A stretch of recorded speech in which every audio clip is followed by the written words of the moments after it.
আপনি কি এই গরমে স্বস্তি খুঁজছেন?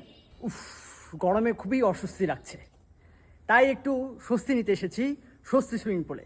এটি ঠাকুরগাঁয়ের পীরগঞ্জ উপজেলার গোয়াগা এলাকায় অবস্থিত স্বস্তি সুইমিং পুল। স্বস্তি নিতে আমি সুইমিংয়ের জন্য এখন প্রস্তুত। এখন চলেন স্বস্তি নিয়ে একটু। সুইমিং করতে বড়দের গুনতে হবে 100 টাকা আর ছোটদের 50 টাকা। এই গরমের দিনে কেনা চাই একটু ঠান্ডা পানিতে স্বস্তি নিতে। প্রেমেতে না ডুব দিয়ে স্বস্তিতে এসে ডুব দেন।